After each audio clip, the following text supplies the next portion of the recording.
For most people, Paraguay is an empty space on the map of Latin America.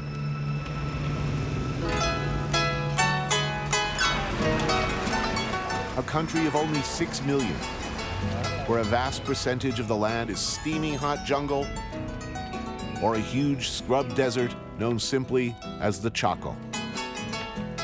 Only a few large cities offer a respite from the oppressive heat. A ti, bella Asunción, yo te distingo, vibrando toda mi alma de emoción. Yo soy dulce Asunción, igual que un... 1,000 miles upriver from the Atlantic Ocean sits Asunción, Paraguay's remote capital city.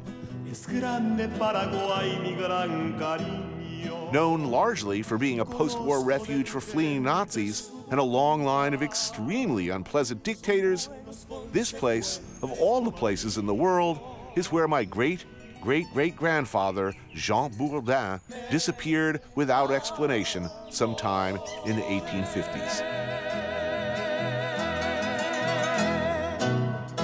I'm told you're a man who can help me. Hi. How do you do, Pedro? How do you do, Tony? How do you do? May I call you Tony? Please. You are for the first time in the country? First time in Paraguay, yes. Lido Bar in Asunción has always been like the central switchboard, a gathering place.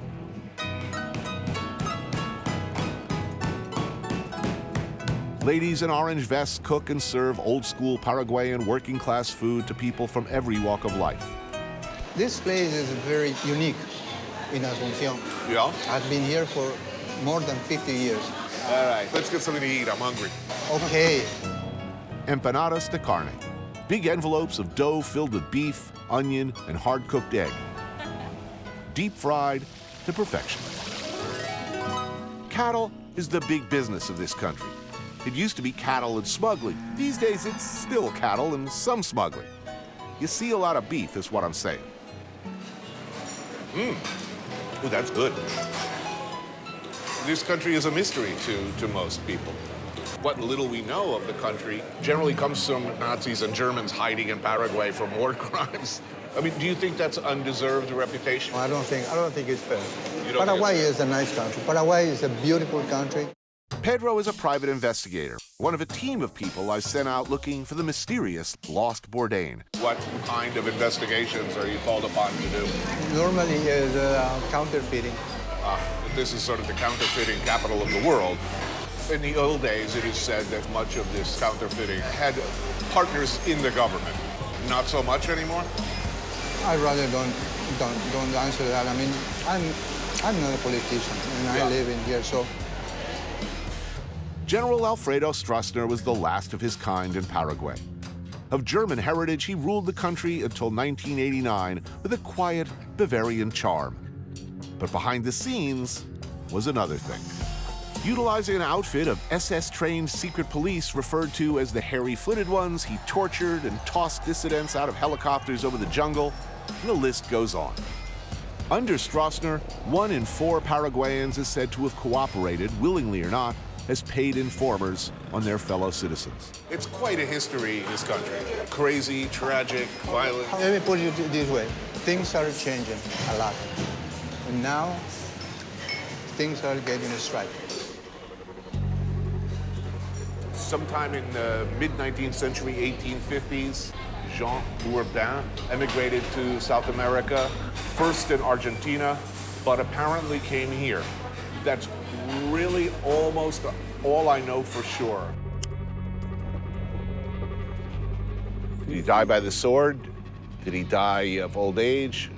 Did he die of syphilis? I have no idea. I'd like to know. I'd love to find a gravesite. That would be great. You know, my father died at 57. His father at, I think, in his 20s, I believe. I'll be 58 in June. I think I am the longest living male Bourdain in possibly ever. So you're lonely in the world? I am lonely in the world, yes. If I could solve the mystery of the elusive Jean Bourdain, that would make me very happy. By the way, it would be terrific if you found out that he owned a huge ranch in the Chaco and they've been waiting for his relatives to claim his property. Nah, maybe. Maybe not.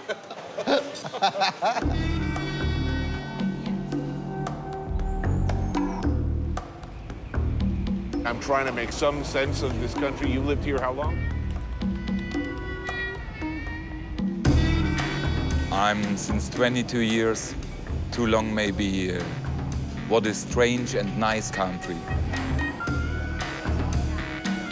Go to Paraguay, find a German to show you around. Not so crazy or unrepresentative. People came to this country from everywhere to, as Emerson called it, make their own world. Peter, I'm Tony. Nice to meet you. So, what's good to eat here? I suppose you want something Paraguayan. Yes. Bife cogua. It's arroz, rice with fried beef, with the egg on top. Oh, done it. I'm there. Good. And there is a soup whose name is bori bori. That's very, very old Paraguayan stuff. Little corn balls. Well, that looks good. It looks very good. Yeah. That's good, man.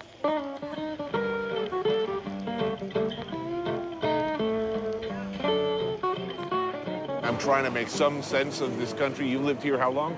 22 years. Why'd you come here in the first place? I was born in East Germany. And East Germany, that meant you will never go out. Yeah, and then in '89, the wall break down and say, wow, you will go. I haven't seen anything of this country yet. But what I read was the world's backwater filled with bombed out banks that had been looted, institutions that didn't work, everyone carried a gun. It was like the Wild West, but poorer. It's not that anymore? A bit of this is true. I, by myself, got a 45 on my head last week. That's pretty common stuff for me. Seldom in the history of the world have I seen any country where one after the other you've had absolutely the most maniacal, insane, suicidal group of piss-pot dictators century after century. You are right. Even in the Stroessner times, the better part of Paraguayans was behind him. Paraguayans are very, very easy to influence. And this is, I believe, unchanged until a short time ago. Now there is a growing middle class, better education than before, and that makes that people say no.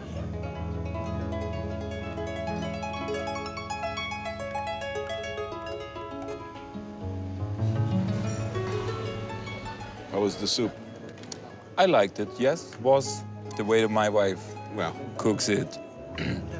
I like it better with chicken, but chicken is more for Saturday.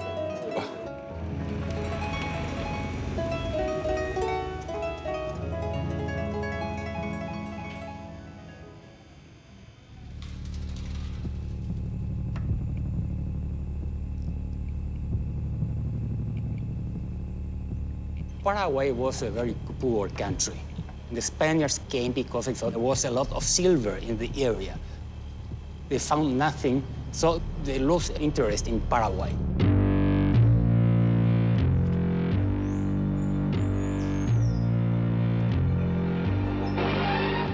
this is the only country in Latin America where the indigenous language is the official language. They talk Guarani automatically. I'm married to a Paraguayan woman, and when her fathers come in, they automatically talk Guarani, and I'm more or less out.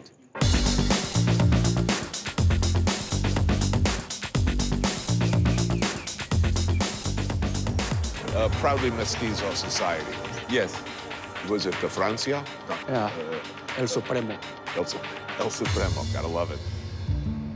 A nearly 200-year succession of dictators began in 1811, when José Gaspar Rodríguez de Francia declared himself El Supremo for life. De Francia insisted Paraguay become a mestizo, mixed-race society. Paraguayans are neither Spanish nor Indians. We are mestizos. Yeah. El Supremo forbid marriages between whites and whites. He produced the mestizos by force. Today, 95% of Paraguayans are of mixed Spanish and Guarani blood. And we usually speak the two languages. Right. So Central Market? Mercado Cuatro. Cuatro. This is the big one? The biggest one, the most popular one.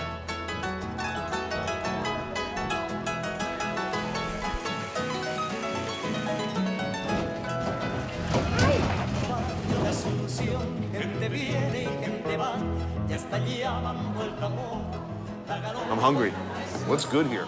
We opted for the soap from the Mandi fish. It's a little catfish. And, okay, the saying is that it makes man very powerful. What's he got over there? That looks good. Gnocchi and stew. There was a good Italian influence in Paraguay, so maybe this stew comes from this side. Colonists from all over the world. So you invite them, give them the catfish soup, make the tart and beetroot.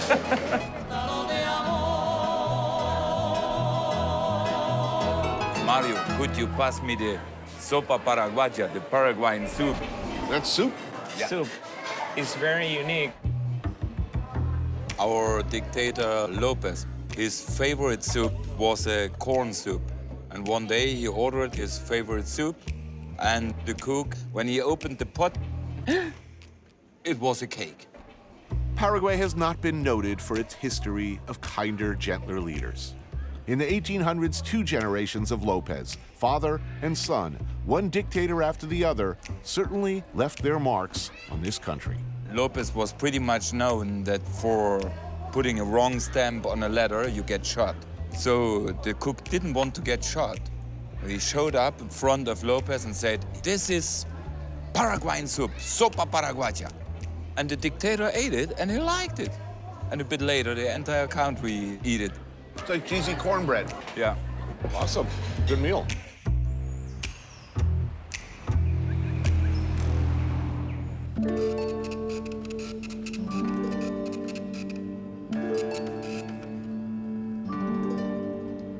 So this was the house, or one of the houses, of the notorious Madame Lynch. Right, exactly.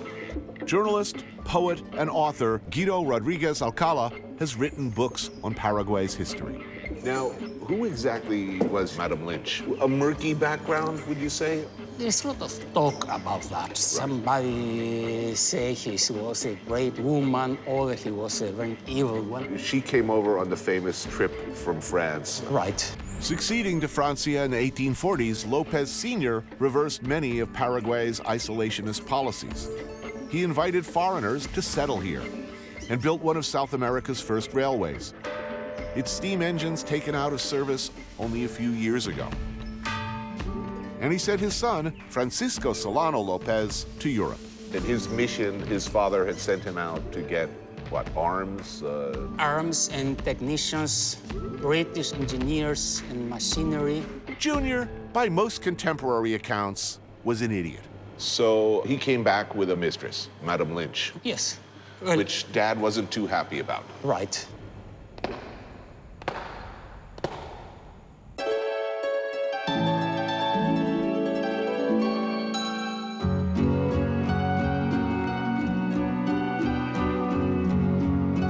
He was very traditional man and wanted his son to marry a Paraguayan woman and do everything by the book. Right. Paraguay's soon-to-be first mistress, Madame Eliza Lynch, was the already married daughter of an Irish doctor. Ambitious, social climbing, fond of nice things. Clothes imported from France. They say she brought to Paraguay the first piano. And there were parties here.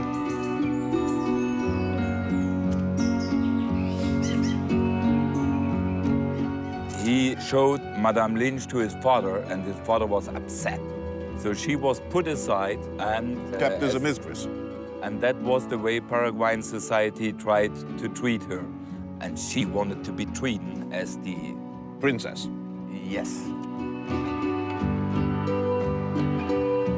Tell me about Madame Lynch's famous boat trip. On one of her more notorious ventures as hostess, Madame Lynch organized a grand outing to the new French colony at Nouveau Bordeaux. She invited all of society to join her. Right. A magnificent river steamer was engaged for the party. And well, there were some tensions between the Paraguayan ladies and Madame Lynch. Once on board, as the story goes, those mean bitches treated their hostess like so much trash.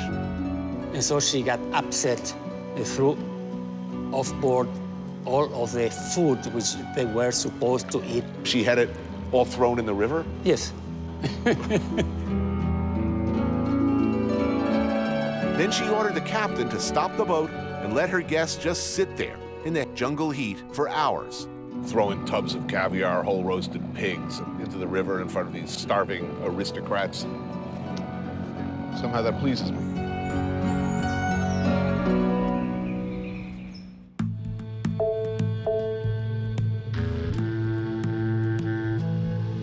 Going back to the very beginnings, various groups with stars in their eyes came here seeking to create a utopia along ideological lines.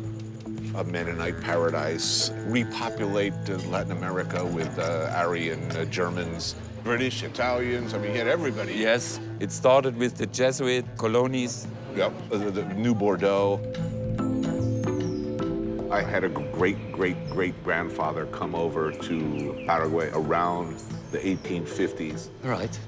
Might have been himself a seeker of some kind of utopian dreams.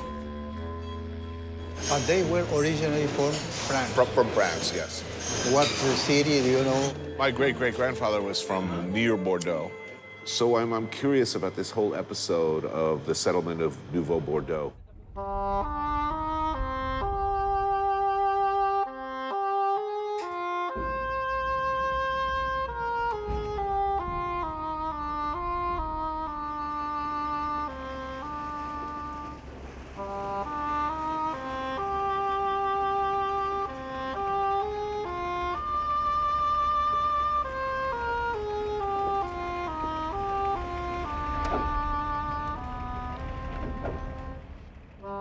The Paraguay River, still, as it was 150 years ago, the country's main artery. A thoroughfare for transporting people and goods.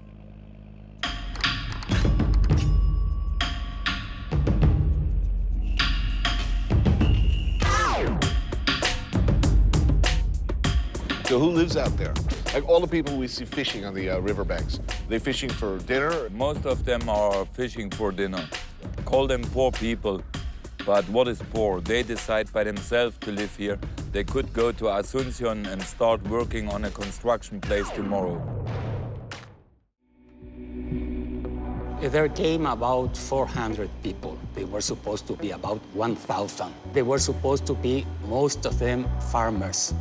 But just 86 were farmers. Who were the other people? They were tailors, they were shoemakers, musicians. Teachers and artists, and they was put in the jungle and left by himself. Right. Why here, of all of the places in the world? People talk about the Chaco as a hell. I mean, it's hot here. It's dry, it's wet, it's fetid, it's difficult.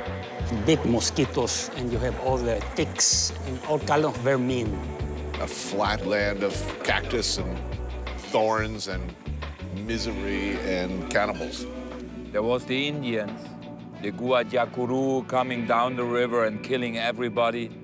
There was the Lengua, who, if you entered the country, you are good food. Right. Did the Paraguayans ever see this as a utopia? No, I'm sure not. What we have ahead is Nueva Bordeaux.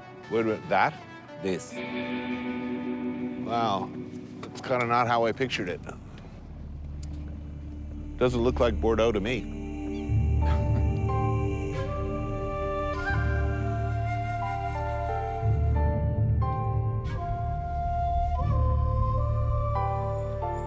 There's nothing much left of Nouveau Bordeaux.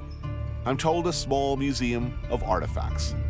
The site where the colony once briefly existed is now called Villa Hais. The men who contracted them was given money for each settler. Perhaps there was a communication breakdown somewhere, and he might have told the Paraguayans that I'm bringing you the finest farmers France has to offer, And he might have told these Frenchmen, they're going to give you free property. You don't have to do anything. You'll live like kings. It's a land. Possible. Just reach up in the trees and fruit and gold bars are dropping.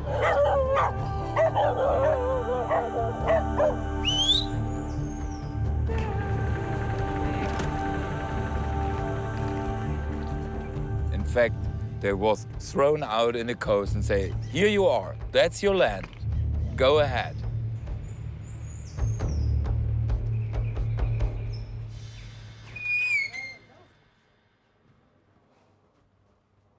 These poor French guys show up. Right.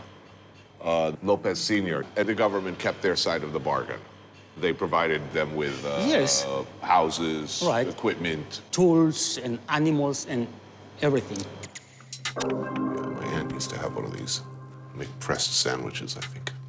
And that's it. Okay, now dig, grow.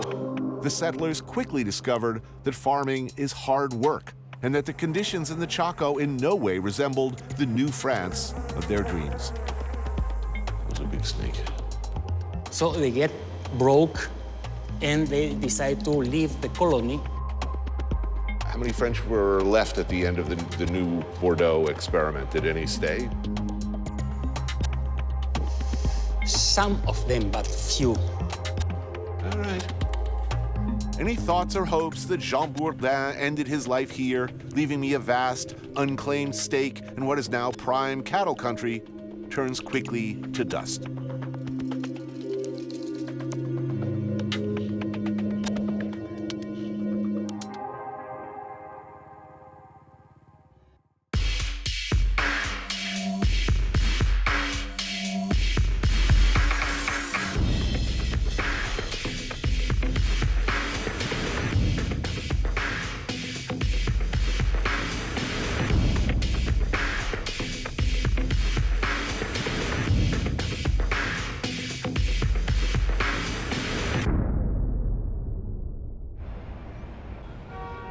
So, you guys have some information, perhaps, on the elusive Jean Bourdain, I hear. Mm-hmm. Yeah? Mm-hmm.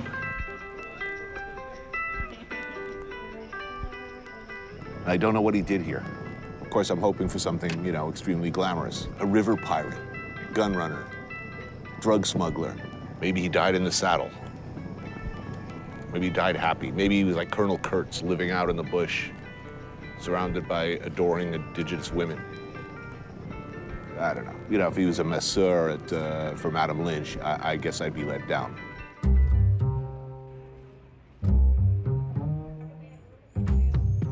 I contact with another historians and genealogists around the world, and the history of your family is very interesting.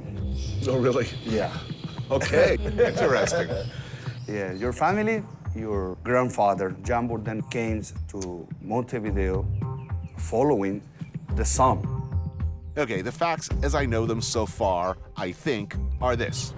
My great-great-great-granddad, Jean, his son, also named Jean, came to Montevideo, Uruguay to live with his uncle. 1850, Jean Bourdain moves to Asunción. This is the document that we have showing him arriving. There he is. In that time, he works with a chapelier. He's a hat maker. Hat maker? I'm pretty sure he said hat maker, which I have to say disappoints me like a lot. And here you see chapelier. The whole elusive wing of mysterious South American Bourdains were Project Runway contestants of their day. In 1855, Lopez's son arrived to Asunción Right, with Madame Lynch. with Madame Lynch. Madame Lynch was fond of things like French couture. Yes, and that changed the way of dress in Asunción. Madame Lynch might have been good for business. I'm trying to put this in a light I can be enthusiastic about, like how clearly forward-thinking my relatives were. His customers, as a hat maker, the very people who treated Madame Lynch with such utter contempt, did they live in the colonial homes, the old mansions that we see still in Asunción, that type of residence? Yes. Times were changing in South America, too, in those days, and society ladies craved the latest in au courant French fashion. There was money to be made. I'm bummed.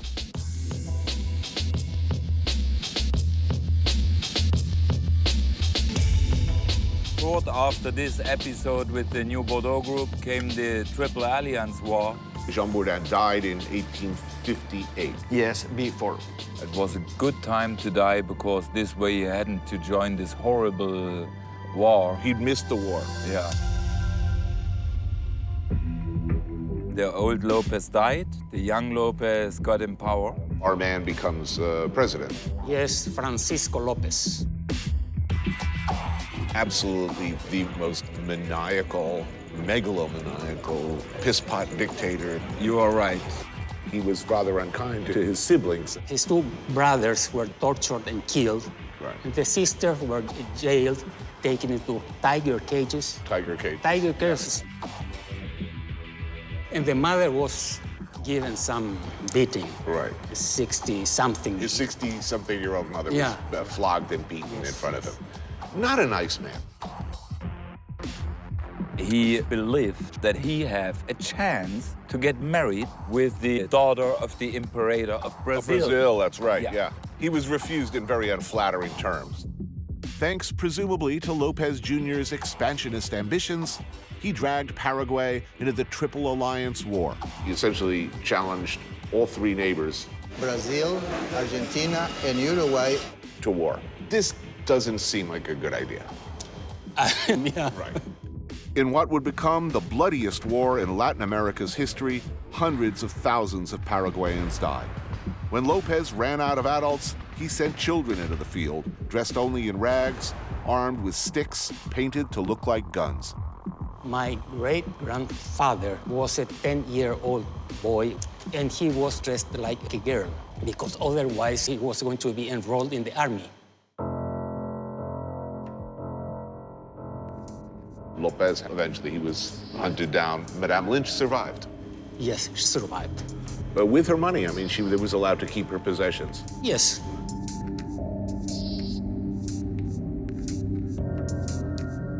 In history, it's hard to find a more disastrous or more cruel or pointless campaign, it would seem. When all was said and done, as much as 60% of the population and 90% of the men of this country were dead.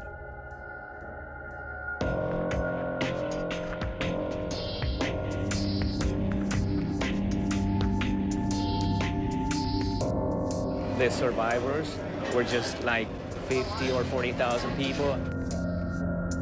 So that's why you could easily understand why there was nothing here for 100 years.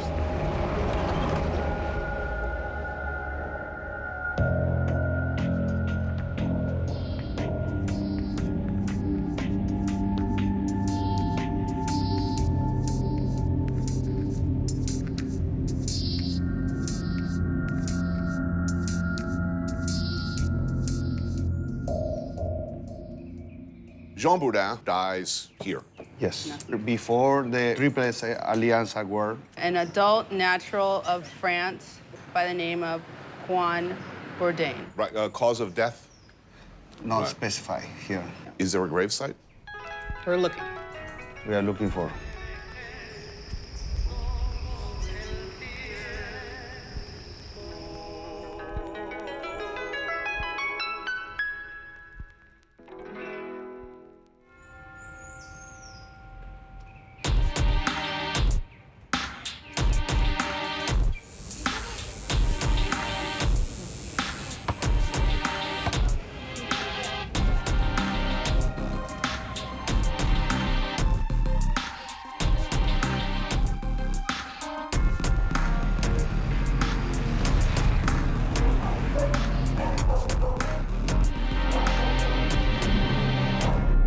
So, I'm hungry. I'm really hungry. You know you want it. It's late, you've had a few, no, you've had a lot. You want something greasy, savory, juicy, and nasty. This is it, the legendary lomito. Right, that's what today's people eat in the streets of Asunción. An egg, a little runny, please. some kind of meat-like beef patty thing. Throw on your lettuce and tomato. 2 sauces, no idea what they are, and I frankly don't care. Soy sauce, I think, too, of course, because, yes. Layer it like the ruins of ancient Troy. Egg on top of cheese, on top of meat. Thank you. Now get in my stomach now. Sandwiches. Awesome. Awesome, good. Good awesome. All my greasy meat dreams have come true. That's good. And at the last moment, and the last thing I give a steaming loaf about anymore is my long-dead relatives. I mean, I am over it. Here comes news of the big breakthrough. I talked with the historian, and he said, it looks like your great-grandfather, what he was merchandising, it was definitely not hats. Willie? We have here Jean Bourdain. Right. And what is he bringing? 200 boxes of fireworks. Fireworks? Fireworks. Like firecrackers? There is not even more than 200 or 300 wealthy families who sometimes in a birthday would crack a little bit. Uh-huh. So That's are you weapons. suggesting something untoward? Weapons. Weapons? Yeah. He was a merchant of death. Awesome. You know, my aunt always said he was a gun runner. We figured she was full of shit. I mean, she also said she was in the resistance, you know, but everybody in France said that. Arms. So was he ever a hat maker? Was this a cover job? Was he a hat maker / arms? Are all these local researchers, historians, and geniuses on the money here? Was great-great-great-grampy an arms dealer? So, what hat maker needs 200 tons of gunpowder? I've got you now, Jean Bourdain. I've got you now. Or was he simply a party supplier, selling fine French hats and little firecrackers to school kids? I don't know what to believe. And in 58, unfortunately, he died. Right.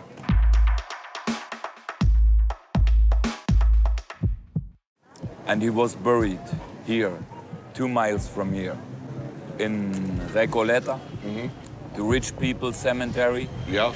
We can pretty well say on which area he remains. He is there. Wow.